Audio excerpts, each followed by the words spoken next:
ladies to massive capital girl society. We are a dynamic group of driven women from all backgrounds and all walks of life who have come together to create generational wealth, build meaningful relationships, and grow personally, professionally, and spiritually.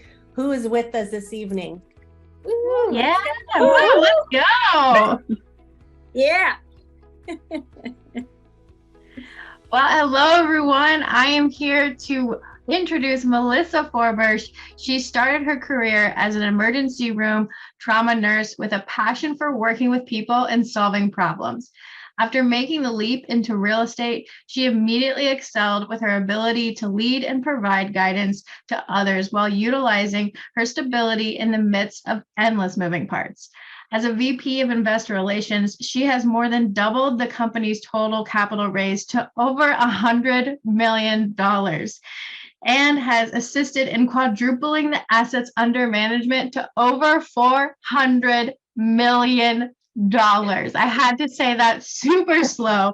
She lives in Orlando, Florida with her husband and her 4 kids. Welcome, Melissa. We're so excited to have you. Thank you. I'm not going to lie. I'm just going to I'm going to bring you in my pocket and make you introduce me everywhere I go. I just get so excited because all of us are in real estate right now, coming from multifamily, and seeing someone excel as much as you have is just so exciting to us. So we're excited to have you here. Thank you. I appreciate that. Welcome, Melissa. So tell us a little bit about your background. How did you get started? And of course, your accomplishments in multifamily real estate. You know, it's always funny when someone's like, okay, tell me your accomplishments. Because, I don't feel like I did any of this. I feel like this is my team and I just got lucky enough to be on the ride. But I, like Maria mentioned, I come from the medical world. I thought that that's where I was going to stay. I felt like that was my calling from a young age. I was drawn to nursing, and I thought for sure that's where I'd stayed my whole life. And it wasn't until I was a single mom, I had 2 kids that were special needs. I was working my fanny off. And even with how hard I was working, I still was struggling to just make ends meet. And it was frustrating for me. So that's when I started to realize, okay, maybe I need to be doing something else. And I opened up my mind, right? It wasn't until then that I wasn't interested. I thought for sure I'd be in the medical world forever. So once I really opened my mind, I realized that my calling wasn't nursing. My calling was helping people. So that's really where I got my start. And since then, it's been one lucky move after another. And I love the saying that if you are open to opportunities, opportunities will come, because I am a perfect example of that. I've just been really lucky. I have an incredible team. That's so awesome. And how did you get started in multifamily real estate? So it's interesting. My older brother, Tyler, is the one who was in multifamily, but I didn't even know what multifamily was. In fact, if I'm being completely honest, I thought it was polygamy. So when I first heard of multifamily, I thought, okay, these are just like polygamous families and homes. Like I was so confused. And then, of course I had to Google the heck out of it. And that was when I realized that it was multiple apartment buildings. And I knew that that's what my brother was doing, but I was way too competitive to go and ask him to tell me what it was. Not a chance. And so I ended up at a conference, and that's where I met his business partner. Now, his business partner was free game. I knew that I could ask the business partner, and that technically still kept me, I didn't technically had to cave and ask my older brother. So I asked his business partner, and he gave me all the tips and tricks. But ultimately, it was about a year later that I approached my brother and his business partner and said, all right, listen, you guys have an amazing thing going, but this is how I can help. This is the value that I can bring. And I kind of assumed the sell from the very beginning and just said, listen, you need me. You need me to do this. And so we joined forces about 3.5 years ago, and we've gone gangbusters since then. So I don't know if anyone else caught that, because I harped on the fact that you raised 400, you have 400 assets under management in less than 4 years. That's the kicker right there. And I'm glad you talked about not knowing what multifamily was in the beginning, because I think it's hard for us to just know, hey, yeah, I knew what multifamily was, but it's true. It's a hard thing to think about. And I'm glad you said it like that, because it was funny. But tell us what, go ahead. I have to tell you, one of the first conferences that I went to about multifamily, there was a lady there, and I was so intimidated because, I mean, again, I was clueless, y'all. I was so naive. And this lady comes in, and so we're networking, we're chatting, and I'm saying, how did you get started? And she said, oh, I remember as a young child driving down the streets, looking at apartment buildings and thinking, I'm going to own one of those one day. And as she's saying that, I'm like, I did not do that. It never crossed my mind. It wasn't something that I'm like, yeah. Oh no, Melissa, I think we lost you. You're on mute. Or did we lose her? Melissa, I think we lost your sound.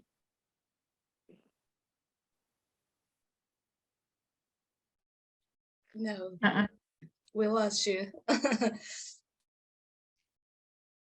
No, we can't hear you. Oh my gosh, that's such a good story. Well, now I want to know if when you are looking, if you drive, now that you're driving down the road, do you look at apartment complexes? Do you actually like see the passion that you have for them now? Yes. Yeah, yes, we can hear you. You can hear me now. Guys, I got a phone call. I apologize. Oh. Phone is on airplane mode. Nobody is bugging me the rest of the night. Good. It's interesting because now even my kids will say, Mom, what do you think about this one? What do you think about this one? So I love that generational shift of, I never even dreamt that people own those. It didn't cross my mind, but now my kids are like, what do you think they did to that building? Like, I can tell you exactly what they did there. I love that. So what do you think would be the key to your success? Was it connections, personal growth, investing in yourself? Like what would you say is the biggest thing that helped you get to where you are today? So my first LLC that I created is GSD Consulting. It's for Get Shit Done. That is 1,000% what I attribute my success to, no question. Because in the beginning, we didn't know what we were doing. I mean, still to this day, we still don't know what we're doing. And there are times when we're winging it. But at the end of the day, I'm just gonna get shit done. If it needs to get done. I'll work with ChatGPT or Google. That's it. So I think that if you want to be successful, if you're waiting and thinking, oh, it's not the right time, ultimately, my mindset was, I'm going to create my time and I'm going to be ready. And I don't have these, this background in asset management or acquisitions or even sales, but I'm going to learn and I'm going to figure it out as I go. Have you guys ever heard of the podcast, How I Built This? Has anybody heard of that? Y'all, that changed my life. I remember saying to my husband, because he's such an entrepreneur, like when we first met, he had a notebook of different inventions and he would draw out all of these different ideas. I never thought like that because, again, in the medical world, you go to work, you work 12 hours and you come home. So I didn't have that mindset. And I listened to How I Built This. It was one of the first podcasts that I was introduced to. And I realized that all of these extremely successful people didn't know what they were doing. They were faking it the entire time. So episode after episode after episode, it started to gain my confidence because I would say often, I wish I was an entrepreneur. I wish I had that spirit or that drive. And then I'd listen to that and think, to hell with that. I am an entrepreneur. I do have that drive. I may not know how to do it now, but I'm willing to figure it out. And so that podcast is really what opened up my eyes. That's amazing. Thank you for sharing that. And I'll forever remember GSD. And that's going to be my motto going forward, GSD. Now, Going back to your children, I'm a mother of 3, and I know sometimes it can be challenging, juggling the multifamily aspect, W-2 if you still have it, as well as being the best mom that you can. Can you just go into that and how you juggle those and give us some tips and tricks possibly? Of course, this is one of my biggest passions. I hear it's very rare that you meet women that are passionate and have this, this goal and this determination outside of the home. And for a long time, I felt like something was wrong with me because I longed for that. And when I decided to stay home with my kids, I had terrible, terrible postpartum depression after my 4th baby. And it was to the point where I'm really lucky to be here. I would not be here today if I didn't have a really good friend who just stepped in and forced me to go see a doctor and tricked me because I would not have seen one otherwise. So I'm eternally grateful for her for making me go do that and acknowledging, okay, I need help. But it was after that moment that I became even more passionate because I found myself, which I find so many of us do, our why, our purpose is drawn from our kids. We want to teach our children that they can do whatever they want, but yet our excuse is our children. I can't do that. I can't work late. I have my kids. I have all of these different activities that we've got to, whatever the excuse may be. We use them as both. We have this why and this excuse. So ultimately our excuse is what keeps us from accomplishing our goals and our dreams, which is ultimately what we're striving for in the beginning. And it took me a long time to realize that I was using that as an excuse. And I refuse to do that. And anytime I catch myself thinking like, gosh, I work in an office with a bunch of 20-year-olds. Y'all, we could not be further. I mean, I'm on one end of the spectrum where I'm trying to still be young and I still try to use hip words and they make fun of me. I don't know half the time what they're talking about. And I'm like, how did I get here? What has happened to me? I have 2 teenagers now. But then they don't have children. And there are so many parts of me where I think, gosh, I'm so grateful.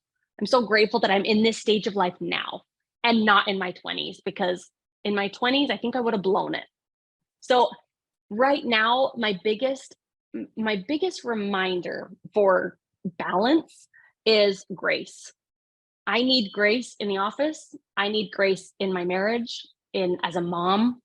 I have to forgive myself. And that is a cycle that I think as mom, we have this mom guilt, and it's a very easy cycle to get into. And my youngest is 4.5, and I still catch myself where I'll start down that cycle of I'm failing, I'm killing it at work, but I'm failing at home, or I'm killing it at home and like, holy crap, I'm so behind at work. And the reality is that's okay, because as long as I know that I am striving to have balance, it will happen. It just has to be intentional. So I don't know if that even answers the question. I was kind of jumping a little bit, but It absolutely does. Thank you for that. Grace as well. I'm going to remember that. That is amazing, because I think like this just leads to the next question. Like, we all strive to grow on every single aspect of our lives. Like, we all here, all of us are, building this portfolio, creating generational wealth, but we also understand how important it is to grow personally, professionally, and spiritually. Like, we need to bring everything aligned. And sometimes, like you said, we don't really have balance, but we need to have alignment on all these aspects of our life. So how do you stay grounded on every aspect? I think back when, it's so funny. So my husband, when I was staying home, my husband was working. He was killing it. He's so talented in so many different areas. And I remember just how impatient I was. And when he was coming home late, it was like 5:07. It's 5:07. Where are you? Get home. And so whenever I find myself coming home late or distracted or, just not remembering the little things. I'm so grateful for a husband who's been in my shoes. We've switched. I don't know if I mentioned that. My husband actually stays home with the kids now. And I'm so baffled that he's willing to just say, hey, I've done my thing. You do yours. Let me stay home. My 2 older kids are a lot of work. The younger kids probably could fend for themselves, but it's my older kids need someone home. And when he realized that was something that I was really struggling with, and I wasn't getting to my full potential at home or at work, he stepped in and said, let me stay home. I've grown my career. It's time for you to do yours. Go and fly. And that, whenever I start to feel like, maybe I'm killing it at work, I remember, or I'm not, I'm failing at work, I have someone at home who's willing to make those sacrifices and also willing to remind me. I think that, again, I just got lucky because when we were dating, I didn't know that was something I had to look for. My gosh, no, I wanted abs. Like, I wanted him to have abs. That's it. Am I supposed to have anything else on my list? I didn't know for sure. But I think for me, it's having a partner that will call me out in a loving way, and he knows when to call me out. Sometimes he gives me that grace, and other times he'll say, hey, you said you're going to wake up. You said you wanted to read. How far into your book are you? Have you journaled? Like, he's really good to keep me accountable, and I'm really grateful for that. Wow, that is a true partnership that all of us strive for our relationships, because I think that's going to be our greatest success as well. So I'm glad you shared that. And I want to make sure, y'all, we're 10 years into this. It's taken all 10 years to get to this. It has taken 10 years to get to that point. That's good. I thought you just, got married day one and you guys are just awesome. Definitely not. Okay. I'm glad it gives me some hope here. Yep. Yep. So if you could give a piece of advice to all of us here about the personal, professional, and spiritual growth, what would it be to help us achieve the level that you are at right now? For me, it's a team. I genuinely can say without any hesitation that I wouldn't even remotely be in this seat if it wasn't for my team. And not only a team that has their own strengths, but a team that will remind me of my strengths. And so my advice would be, surround yourself with people that have strengths you don't have. And that is going to go so far, because in this industry, in real estate, I mean, in any industry, right, you have to be surrounded by people that are motivated and determined. And I think back to, probably 6-7 years ago, my core group of friends were not helping me move forward. They were keeping me stagnant. And that was probably one of the hardest lessons to learn, that sometimes you have to say goodbye and you don't really have a reason. It's just you're outgrowing, and you have that, that dance of, okay, wait, crap, I love them. They've been my very best friend, but you're ready to grow. And that was a hard decision. I wish I would have done that sooner. But my advice is, don't be afraid to latch on to people that are growing in the same direction you are. In fact, I recently had a conversation with someone, and it gave me a different mindset. They said, in my friend group, we don't talk about what we've done. We don't talk about, what we've accomplished or our good old memories. All of our conversations are based on, what are we doing now? What are we doing next? What's down the pipeline? What are we working on? And it's that obsession with growth that stuck with me, because I am one that, like, I love to look at memories and think about the good old days and when my babies were little. And I love the idea that it's healthy to be surrounded with people that want to talk about the future. What are we going to do together? So don't be afraid to make those connections early on and stick with that.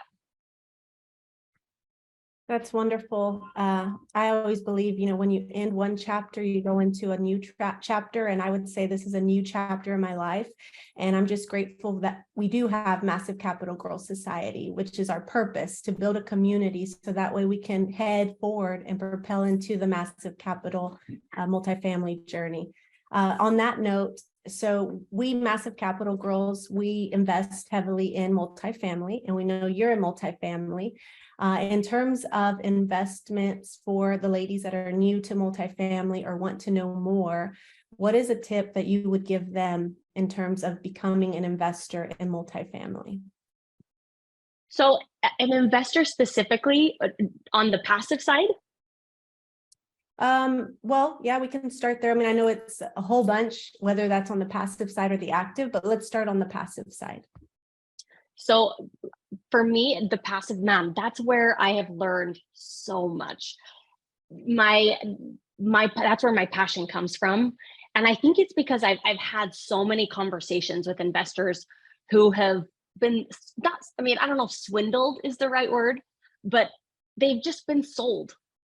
And it became my mission at that point that sales should not be a part of investor relations. These are people's livelihood, their retirement. This is something that is going to change their lives. And so my suggestion as a passive investor myself is to align yourself with people that have the same values, which can seem weird when you're thinking about your passive investments. But for me, that's whenever I have bad stories from investors, it's because they did not align with their values and they did not follow their gut. So if your gut is telling you that it's off, it's off. I've said my oldest daughter has autism, and she was my first, when I was pregnant with her, I didn't know all of these gut feelings I was getting, but y'all, 15 years later, yeah, they're gut feelings. And I can promise you, I can tell you way more than any doctor ever could because of this gut feeling.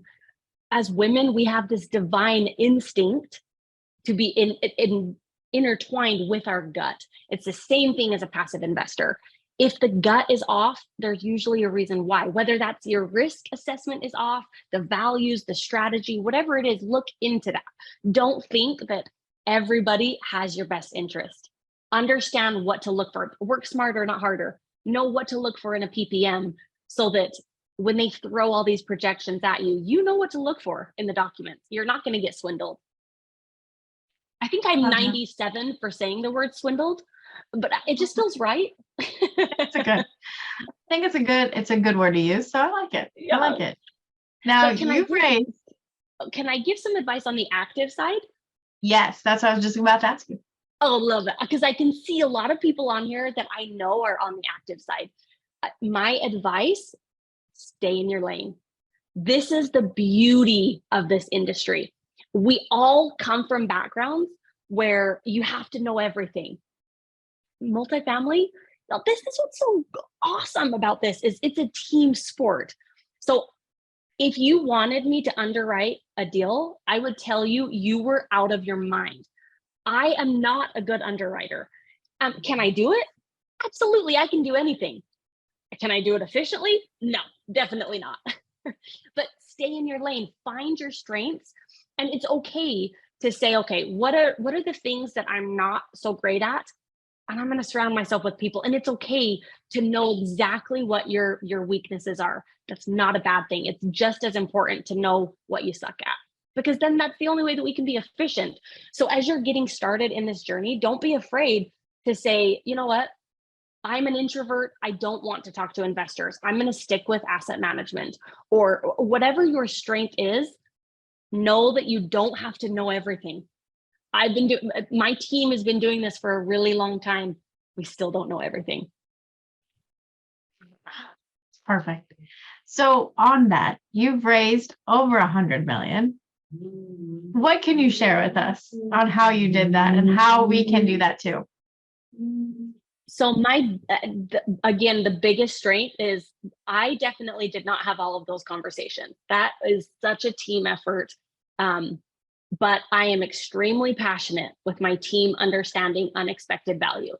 And I know that there are a lot of people on this call that are like, for hell's sake, Melissa, stop talking about this topic because I will shout it from the rooftops. There's so much that comes from, it's a domino effect. When you are looking to serve others, you immediately get out of your own selfish way. As humans, we're all selfish, innately selfish without even trying. So when you're looking for ways to serve others, whether that's an investor, whether that's a team member, whatever that may be, that connection is going to invest with you. So that's my biggest piece of advice. In fact, there's a gentleman in our network. He's phenomenal. Brandy Summers, I'm totally going to name drop. I hope he's okay with this. He's a connector.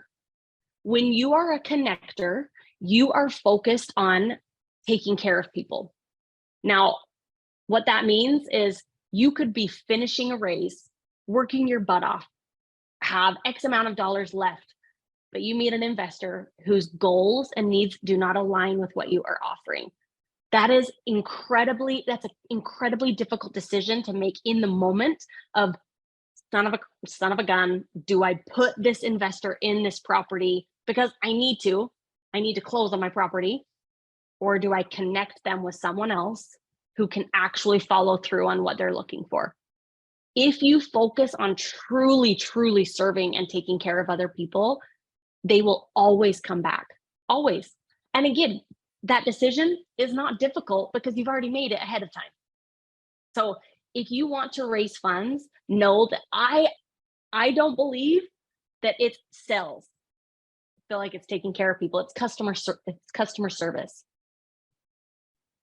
I love that. You know, that's one of the things that I also do. Like, I like to spend time with investors and get to know their goals. Because even if we have a deal, like every person is different, every person has different goals, and sometimes it's not the right fit. So I totally agree with you. Like sometimes I have to tell them, you know, I don't think this is the right deal, but let's work on the next one. Thank God Massive Capital has a bunch of deals and I can align them with the right deal, but I can totally see that, you know. And what the other part is like, so for most of the ladies here are looking to eventually be active in real estate. And even if, you know, how do they, like all of us, we need to raise capital. So how, you know, how can they start raising capital, you know, when they don't have the background, or if they are already doing, how can they, you know, level up on that aspect? It's value. You don't have to have a property to raise funds. Find a way that you can provide value, whether that's education, whether that's connecting, whatever that route is. You're not waiting for a property. What you're waiting for is an opportunity to serve someone. Because again, once you create that unexpected value, when a property or an opportunity comes up, at that point, you have already established relationships. So I see all the time where people are waiting. No, I'm not raising capital yet. I'm waiting for my deal. And I've been doing this a long time. I have yet to ever have a deal come across our table that isn't like absolute chaos and you're putting things together and then the critical dates change and it's madness. So my biggest advice is have your ducks in a row, at least in one area, because they're not going to be in a row during the process of your acquisition. So if you're making those conversations, if you're providing education, I believe organization is huge. If that's not your skill set, partner with someone who is organized, because they're going to help you organize a content strategy, a webinar strategy, a blog strategy, whatever it may be, some sort of a drip that you can provide that value to investors so that they know ultimately I'm interested. Okay, I had that conversation with Jasmine. She said that she provides passive income. Well, wait, now I'm interested. I'm gonna, instead of going in and Googling how to create passive income and then being hit with 74 different ads on every stream of social media they have, they're just going to come to you because they've already talked to you about it and they see that you're posting on your social media or in LinkedIn or whatever it is. Oh, I remember that blog I read once, or she's followed up with me 4 different times. So when you make sure that you are that person that they think of whenever they have or whenever they're ready, your job is easy by the time you have an opportunity. You don't wait for the deal. Always raising, always be raising. In an elevator, at a baseball game, getting your nails done, wherever it may be, always, always talk. Okay, now I have to ask how many investors you've gotten while getting your nails done. Oh, my very first investor was getting my hair done, and I legit thought, I'm going to practice. She's not going to invest in me. No, I'm going to practice my pitch. And then as we continued to talk, and she continued to say, like, you know, I have a 401k that I've never done anything with. It was that moment where I was like, oh, hot damn. Oh, what do we do? I was just practicing. So I have met quite a few investors in elevators. One was because my child had 2 different shoes on, and he's invested over 900,000. Oh my gosh. It's insane. Oh my God. I'm so glad you said that. So while I get into the next portion, which is the question and answer area from everyone on this call, I know there's been some awesome ones in the chat. So if you have a question, please raise your hand and we'll get you unmuted so you can ask Melissa in person. But I do want to let you know there are a lot of new people here. And if you have wanted to connect with us or would like to connect with us, we're going to put our website in the chat, and we'd love to connect with you even further. And so you can get invited to our next call, which is in 2 weeks. So I'm hoping that little plug, we would have some time for some questions. No one wants to unmute. Do I have to ask your questions for you? Come on. Hey guys, Melissa's QR code isn't working at the time. However, we are going to send out her information and a copy of this recording so y'all have access to her as well, because she's wonderful and been dropping tons of information for us. So thanks, Melissa. Go ahead, Maria. About that. All right, Jennifer, you are the brave one who raised their hand. Thank you so much. Let's go. Hi, Melissa. Hello. So I got to make it on. So here's my struggle as a woman, as a wife with a W-2, trying to do everything. I keep thinking, how do I, balance everything? And I keep thinking, I got to get someone to clean my house. But then I think, how do I write that off? So just trying to figure out ways to make more time in the day and not have to deal with those things that you that you don't have to deal with. So do you have any hints or anything like that for being, doing it all? Jennifer, I love that you just said that, because that was one of the first things that I started doing.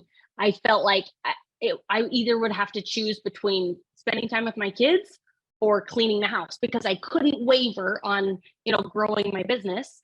And so I felt like I had to choose, and I couldn't choose because, remember, I refused to put my why as my excuse.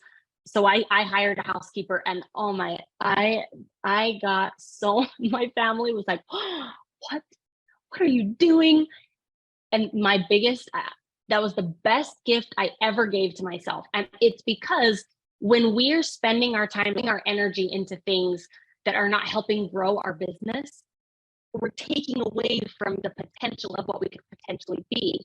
And so I'm a firm believer that if your W-2 or if your extracurricular activities are not serving you, it's not allowing you to go in the right decision. I remember, and still today, I do the same thing when I go to my kids' baseball games. I have my laptop, and I know that I get side eyes. Be present. I am present, and I'm so grateful that I get to do what I do while supporting my kids. So I think that, again, it goes back to that grace. Dude, if you saw my house, my mom would disown me. But it's something that my drawers may not be as organized as they once were, but it's okay because I have more time with my kids because of that. But my toilets are clean because I pay someone to do that. And I would 1,000% recommend it. I haven't mowed a lawn in a few years. I do miss that a little bit though. Thanks. Oh my gosh, I can't believe you missed mowing the lawn. It's so funny. Well, not here in Florida. I'll be damned if I ever go mow a lawn. There are too many snakes. Yeah. Not gonna happen. I pass out. All right, I'm reading some from the, oh, perfect, yes. All right, Alex. Hello. Hello. Hello. My question is really simple, and that is, what kind of technology do you use to automate your marketing, and who hosts or creates your websites? So we use Engager media optimizers. In the beginning, we used ActiveCampaign. ActiveCampaign, and I'll be honest, ActiveCampaign was money. There are days when I would go back to ActiveCampaign if I could. And the biggest reason was it gave me the ability to automate, but I also could understand who was looking at my emails on there, who was looking, how long were they staying on there. It identified who I should be reaching out to first. And I think that for me, I know I have to be the most productive. I don't have time to call 100 leads a day. I want to know who you opened the email or who clicked the link. Then I'm going to determine who I'm calling. So iCampaign is a big one. If you haven't dove into AI, that's something that I'm getting into and I'm geeking out. It is unreal. My emails have started to be automated, like my follow-ups, everything is automated, which I love, because what that does is it gives me the time to put that little personal touch on. So instead of me taking the time to write out this massive email, the AI will write out the massive email, and then I'll be able to jump in, put the personal touches in, and send. So I'd start with AI. That will help you the very most. But be prepared, it's a rabbit hole. You will spend one night clear till 3 a.m. I guarantee it. Thank you. And may I also ask who designs and fills in the content of your website, as well as who do you use to host it? So our website, I'll be completely transparent with you, our website is awful. We've been in the transition of moving it. So we've had it designed a couple times and we've gone with the wrong person, haven't implemented it, have to start back over. So right now, I don't even know, I think it's WordPress. That's the platform that it's on. But it's someone that I would never recommend. So we are in the process of redesigning it, but it has not been implemented yet. So right now our website is the old website. Right, I had heard about WordPress, and the thing was there's some free ones. I used to use Weebly, which became Square, but now Square wants way too many personal details, and I'm not going to be selling things on there, but they're more of a commerce website. So I had a photography business. I had a photography business a lifetime ago, and I used Wix. That was perfect for me. I do not understand WordPress, but Wix was perfect because I could dive in and I could create it myself, which says a lot, or they can create it for you. And I basically chose, it was a template, and I said, okay, I'm high maintenance. So I don't understand how to build websites, but I'm high maintenance and I want it to look custom. So what I loved about Wix is I could choose from a template that didn't look like it was just like everybody else's. Right, and it's very important to have an intuitive user interface so that it can be easy to implement. Yes. So that's what I'm looking for. Yeah, I wanted to start with some free automation software to begin with. Everybody uses ClickFunnels, but I was looking for something a little bit maybe free until I build it. Yeah. So I know Wix is free. You can. Yeah, and you also have a link tree, Melissa. You have a link tree too on Instagram. That's true. Yep. Link tree works just as good. I would look at that too, and that could be an option because it is free. And if you want to upgrade, it's $5. So it's not like it's. That is a great point. Thank you. Thank you. I've been having fun with Calendly lately. That's the most automation I've had recently, and it's been wonderful. I've been setting up appointments with people easier that way. But if I get on a meeting like you are and I want to give away something for somebody, I need a landing page. or I need a free offer or something. I've got to create all that. All right. Thank you so much, Melissa.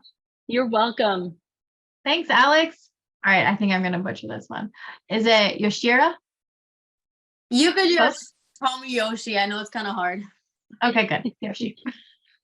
Hi, Melissa. Hey, girl. Actually, part of your MFM team. I saw you post a call. And I was like, I'm gonna go ahead and jump. You think I don't know who you are? Come on, Yoshi. I know who you are. Hey, you never know. Oh, I know. You talk to a lot of people, so you know. I wanted to know because I'm interested. Like, I would love to get into asset management, but obviously we don't have any asset to manage now. Like, how did you get into that? So my recommendation, I've had this conversation many times, and there have been a lot of times where people are like, what, you want me to work for free? Yes, my suggestion is you find someone in the network or someone that you meet that has assets, and you simply say, hey, I have X. Can I give you X? Or, hey, you have this property in Houston. I'm headed to Houston in a couple of weeks. I would love for you to show me the property. Develop that connection. You may not be a GP, you may not have ownership or equity in the deal, but if you can provide any sort of, like, go back to what Alex said, what kind of an automation that you provide? Or again, connection. Even if it's just a friendship. Hey, I would love for you to tell me. People love to talk about themselves. Connect with someone and ask, I would love to join your weekly asset management calls. You will learn so much for being on an asset management call. And they don't have to give you GP for that. Let me learn. Or even, hey, I know that you just got into a deal. Can I figure out what your strengths are? Can I do X, Y, and Z? I just want to learn. And this is how I can provide value to you. And in return, I would just like to learn. I just want to understand what you're doing. Okay, awesome. And then in the beginning, how did you figure out exactly what it is that you wanted to do? Because I'm still going through the path. And it's like right now I'm helping a team underwrite, but I feel like that's not my forte. Like, I get so confused with the numbers. And asset management, like, my husband has construction background. He worked in construction, and I have a little bit of a background too, because I'm like surrounded by it. And that's something that I would love to do. Like, hey, this needs that, or hey, you didn't do this right. You need to fix it and do it like this. I thought for sure, without hesitation, that I was going to be in asset management. I am OCD. I cross my T's, I dot my I's, and I'm an introvert. You wouldn't believe me, but I'm an introvert at heart. I mean, I'm an extrovert. I love people, but I have a limit. I'm definitely an introvert. So I thought for sure I was going to be asset management, but it wasn't until I started networking and I realized I definitely am a people person. I didn't know that was a skill set. I know that sounds so naive. I just assumed everybody was a people person. Everyone could have conversations, and everyone had that deep desire to really help people. So it wasn't until I realized that that's a skill set. Me helping people in chaotic moments, bringing the calm in chaotic moments, that's investor relations. That is when I realized that's a skill set that not everyone has. And again, I tried to hone in on, okay, that's something that is very natural to me. Taking care of people, bringing people trust me. And it's because I genuinely, to my soul, want to take care of them. So I don't expect you to know what you want to do, Yoshi. I really don't, because nobody does. I think everyone like switches it. I'm going to do acquisitions. And then it's like, oh, hell no, I'm going to do investor relations. Oh, no, just kidding. You just have to figure out what you like and then dive into that. But you don't have to stick to one thing forever. Okay, awesome. Thank you so much. That really helped. And then could you share with us like your elevator speech when getting investors? Yep. For me, it's all about storytelling. So whenever I'm talking, and let me make this very clear, Y'all, I F this up all the time. There are so many times where I will have an elevator pitch and then I'll walk away and I'm like, that was, what was that? Like, what, I didn't eat, what was it? So again, I think it's the more you talk, the more you're comfortable, but you're still going to have days where you walk away going, that is a massive learning lesson. But my core elevator pitch is I want to tell a story. So if someone says, I always try to ask, what do you do? I'm so interested in X, Y, and Z. They'll talk about them. And then they'll say, wait, what do you do? My story is always, well, so have you ever wanted passive income? Most people say, well, yeah, or what is passive income? Well, look, I work with people who, they don't have to be a landlord. They don't have to fix toilets. They're able to receive distributions, but then also the natural appreciation that real estate acquires. So I help people do that without having to have the team behind them. Is that something you've ever wanted to do? Well, yeah, but I mean, I can't do that. So we have a lot of people who invest, people like you and me who maybe have a 401k or have a little bit in their savings that they want to put to work. So that's my forte. I work with those individuals.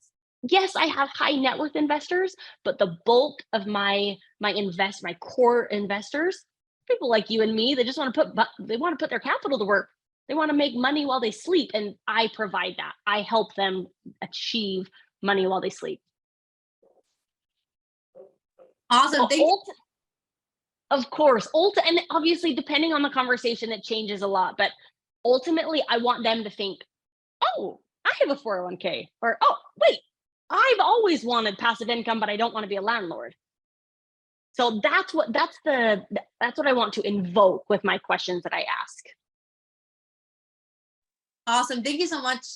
You're so welcome. Yoshi, I'm so glad you asked that question, because it's hard for people to understand where they fit into this multifamily industry. So keep coming to these webinars, keep joining these communities, because I think you're going to find out that I think you like investor relations. So I didn't want to tell you, but you might end up liking it. So keep coming. We want to make you part of this community. Thank you. Thanks, Yoshi. Miss Shannon. Hello, Melissa. Hello. I'm also an MFM, so thank you for putting this in the group to invite us all. This has been so awesome. Glad. One of my questions was to hear your elevator pitch, so thank you for sharing that. Perfect.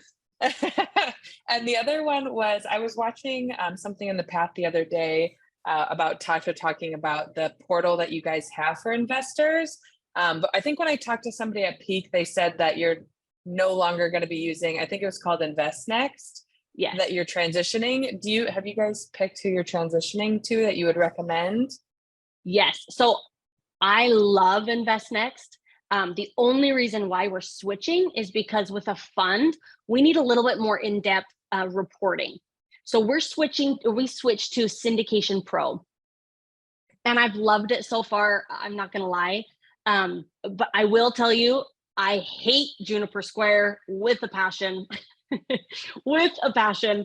So that one, it's so bloody expensive. There's no customer service. And that for me is incredibly important. If I have questions in the moment, if I'm sending a distribution, I need answers now. And InvestNext had incredible people. I'm really sad that we switched just because of their core group. They're incredible.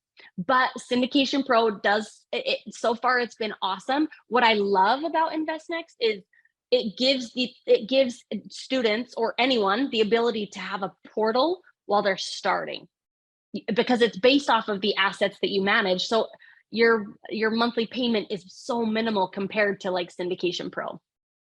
Oh, okay. Gotcha. Yeah, that's good to know. We just switched from Syndication Pro to Cash Flow Portal. You did. Oh, you did. That's awesome. Okay, we need to chat now. Yeah, I have a lot to tell you now.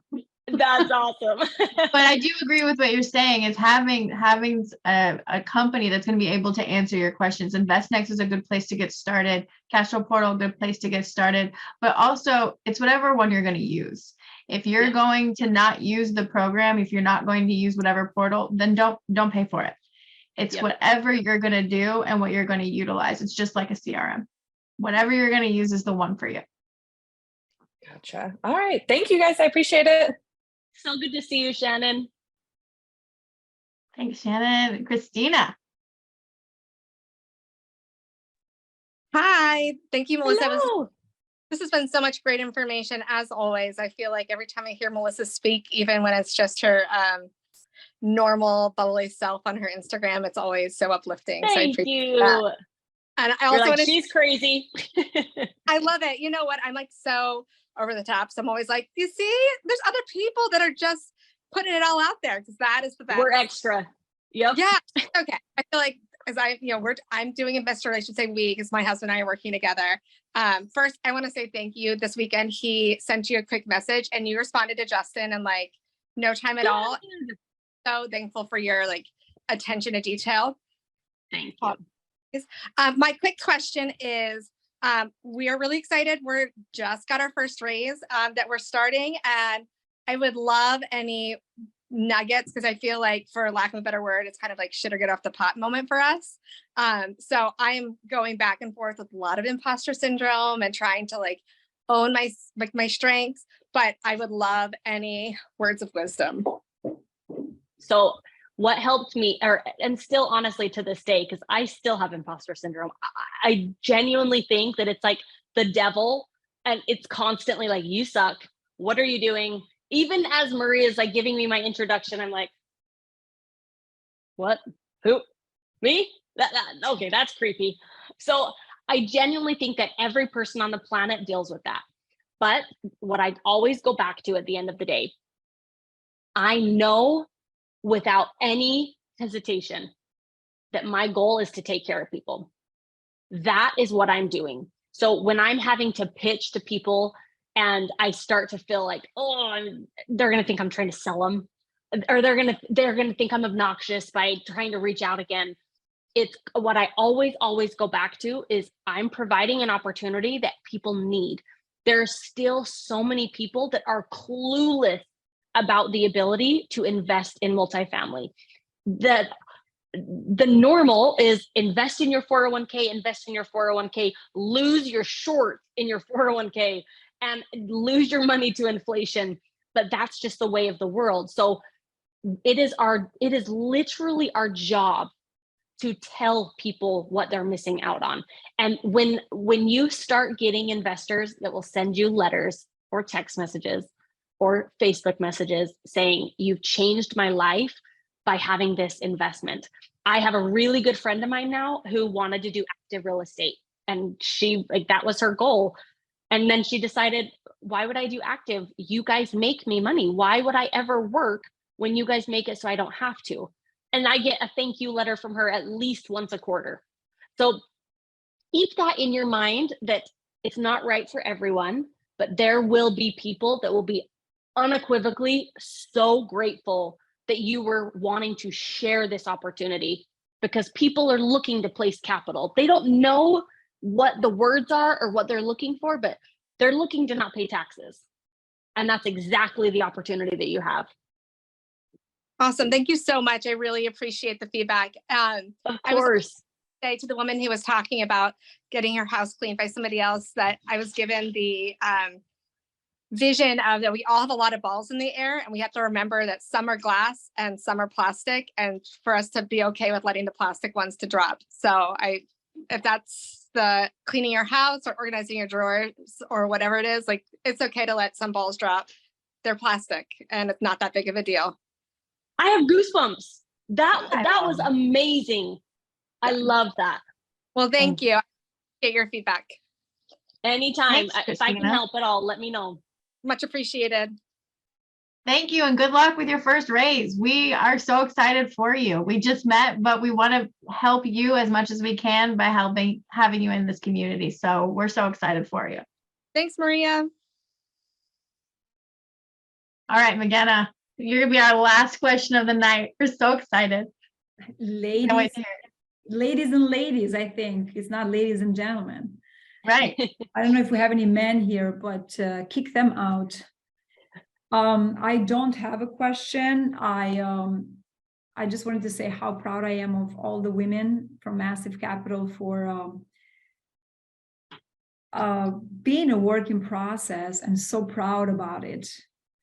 I love how humble you are, how you get together and bring us amazing people. And I love you all, but I must admit that I continue to show up because I'm looking forward to the next guest you have for us. Like, I love you and I don't really miss you because I see you every single day.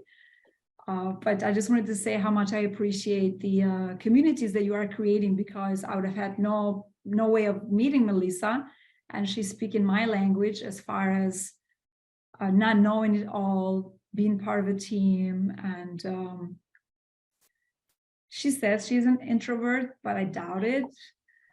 I am absolutely not. And yeah, just yes, Brooke. Again, I just wanted to say nice to meet you and thank you for being extremely transparent and for being yourself, because no one knows it all. And I say the same thing, just not fake it till you make it, but speak from the heart. And I wanted to also share that I did my taxes yesterday for my entire family. Took us 8 hours to get them done 3 times so we can figure out the best options. And my CPA, who's a former JP Morgan, God knows what, I'm talking to him the entire time about investing. He's like, not my cup of tea. I wouldn't know the first thing about it. And I'm like, what? How can you not know about this? I'm like, no, stop everything. We're doing this right now. He's like, you're getting me dizzy. Let's get your taxes. I'm like, no taxes. Leave the taxes here. You need to invest. He's like, God, okay, how much? And I'm telling him the stories and the stories. So exactly to your point, at the nail salon, at the elevators, your CPA even, guys, you think they know, they don't. So it's up to us. We are now extremely responsible. The more I show up here, the more responsible I am for paying it forward, because we collectively have to change the world one person at a time, one investment at a time. So thank you to the girls who are making all of this happen. Thanks, McKenna. I'm so happy you said that. And thank you to all of you for being here. Some of you are new, some of you haven't been here before, but Melissa challenged us to branch out and form a community of people who are like-minded and who are going to get you to go further. And we hope that you continue to come and grow with us. We're growing personally, professionally, and spiritually, and we want you there too. So please come. We'll be here in 2 weeks. We will announce the speaker on our Instagram, so we're excited for that. Please connect with us, and so you'll know when the next call is going to be. We'll put our website in the chat. If you have any questions, please don't hesitate to reach out. We're all here to grow together. Melissa, thank you so much. I'll let you say the final words, and then we will kick us out with Sia, Unstoppable. Yeah, I'm so grateful. I'm so grateful for the opportunity and that you guys let me hang out with you guys tonight. And I have to tell you, what I'm passionate about as women is we have this stigma that women hate women and that women want to tear down other women. And what I love about this community is it's the exact opposite. It's a bunch of women that are saying, hey, you want to be successful? I want to be successful. Let's do this together. That is what this society, whatever it is, this is what we need. And this is also what our girls and our boys need to see us doing. So I absolutely challenge you to stay consistent with this group, with your group. Stay consistent in pushing other women and supporting them, even when it's not your turn. It will be your turn, but support other women until it is. Thank you so much. And thanks for ending with amazing. that. That was so good. Thank you, Melissa. Thank you, everyone. We'll see you soon. Yeah, picture. We can't forget this moment. Oh, yeah. Everyone take another one. Yeah. Okay, hold on 1 second. Okay, there. Awesome. Thanks, ladies. Thanks so much, you We will guys. see you next time. Thank you. Good night. Kayong tingan. Buen dia.